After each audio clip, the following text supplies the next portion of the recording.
Hi, എല്ലാവർക്കും ഇന്നത്തെ റേമയിലേക്ക് സ്വാഗതം. വചനത്തിലൂടെ നമുക്ക് ദൈവത്തിൻ്റെ സ്വരം ശ്രവിക്കാം. നമുക്കങ്ങനെ ശ്രവിക്കാൻ പറ്റുന്ന ഓരോ വചനത്തിനെയാണ് റേമ വചനങ്ങൾ എന്ന് പറയുന്നത്.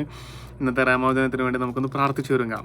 പിതാവേ, അങ്ങയുടെ മകനായ യേശുവാകുന്ന വചനത്തെ ഞങ്ങൾക്ക് തന്നുകൊണ്ട് ഞങ്ങളെ നിരന്തരം ഞങ്ങളുടെ കൈപിടിച്ച് നടത്തുന്ന പരമപിതാവേ, പരിശുദ്ധാത്മാവിനെ അയച്ചു തന്നുകൊണ്ട് യേശുവാകുന്ന സത്യത്തെ പൂർണ്ണമായി മനസ്സിലാക്കി യേശുവിനെ ഏറ്റുപറയുന്നവരാക്കി ഞങ്ങളെ ഉയർത്തുകയും ചെയ്യണമേ. നമുക്കെല്ലാവർക്കും മാതാവിൻ്റെ മധ്യസ്ഥതയിൽ ചൊല്ലി പ്രാർത്ഥിക്കാം. നന്മ നിറഞ്ഞ മറിയമേ സ്വസ്തി, കർത്താവ് അമ്മയോടുകൂടെ സ്ത്രീകളിൽ അമ്മ അനുഗ്രഹിക്കപ്പെട്ടവളാകുന്നു. അമ്മയുടെ ഉദരത്തിൻ ഫലമായ ഈശോ അനുഗ്രഹിക്കപ്പെട്ടവനാകുന്നു. പരിശുദ്ധ മറിയമേ തമ്പുരാൻ്റെ അമ്മേ, പാപികളായ ഞങ്ങൾക്ക് വേണ്ടി ഇപ്പോഴും ഞങ്ങളുടെ മരണസമയത്തും തമ്പുരാനോട് അപേക്ഷിച്ചുകൊള്ളണമേ. ആമേൻ.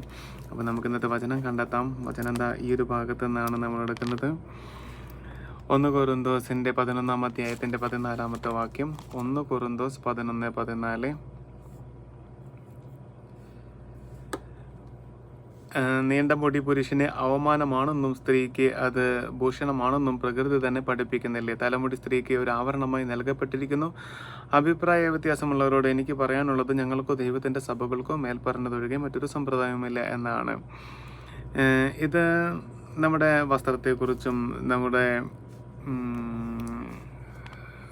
നമ്മുടെ ബാഹ്യമായിട്ടുള്ള നമ്മുടെ മുടി പിടിപ്പിക്കലിനൊക്കെ കുറിച്ചും ഉള്ള കാര്യങ്ങളാണ്. ഒപ്പം തന്നെ ഈ കാലഘട്ടത്തിൽ ഒരുപാട് പേര് നമുക്കറിയാമല്ലോ, അതായത് മറ്റേ പുരുഷനും സ്ത്രീയും അല്ലാത്ത പലതരം നമ്മുടെ സെക്സ്, മെയിൽ ഫീമെയിൽ എന്നല്ലാതെ വേറെയും കുറേ സെക്സുകളുണ്ട് എന്നുള്ള തരത്തിലേക്ക് ഇപ്പോഴത്തെ സമൂഹത്തിൽ ഒരുപാട് തരത്തിൽ മ്ലേച്ഛമായ തരത്തിലുള്ള വിവാഹങ്ങളും കാര്യങ്ങളൊക്കെ നമുക്ക് കാണാം. നമ്മൾ സോഷ്യൽ മീഡിയാസിലും നമ്മുടെ വാർത്തകളിലും അല്ലെങ്കിൽ കുറേ അവകാശ സമരങ്ങളിലേക്കൊക്കെ ഇത് നയിക്കപ്പെടുന്നുണ്ട്.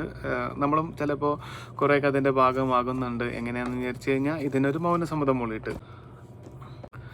അപ്പോൾ നമുക്ക് എന്ത് ചെയ്യാൻ കഴിയും ഈ ഒരു കാര്യത്തെ പറ്റിയിട്ട്? ഒരുപക്ഷെ നമുക്കിതിലെ ഡയറക്റ്റായിട്ട് നമ്മൾ ഇൻവോൾവഡ് ആയിരിക്കില്ല, അല്ലെങ്കിൽ നമ്മുടെ വേണ്ടപ്പെട്ടവരാരോ അല്ലെങ്കിൽ നമ്മുടെ മക്കളോ അല്ലെങ്കിൽ നമ്മുടെ മാതാപിതാക്കളോ ബന്ധുക്കളോ ഒന്നും ഇത്തരം ഒരു വിഷയത്തിൻ്റെ പിന്നാലെ പോകുന്നവരായിരിക്കുകയില്ല. പക്ഷേ നമുക്കൊരു കൂട്ടുത്തരവാദിത്വമുണ്ട്. എന്താണ്? സമൂഹത്തിൻ്റെ നിലനിൽപ്പിന് വേണ്ടിയിട്ട് നമുക്ക് മധ്യസ്ഥം വഹിച്ച് പ്രാർത്ഥിക്കുക എന്ന ആ വലിയ ഉത്തരവാദിത്വം നമുക്കുണ്ട്, അല്ലേ?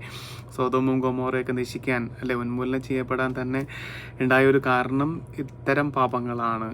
അപ്പോൾ നമുക്ക് ഉള്ള ആ വലിയ ഉത്തരവാദിത്വത്തിൽ നമ്മൾ ഫോക്കസ് ചെയ്യണം.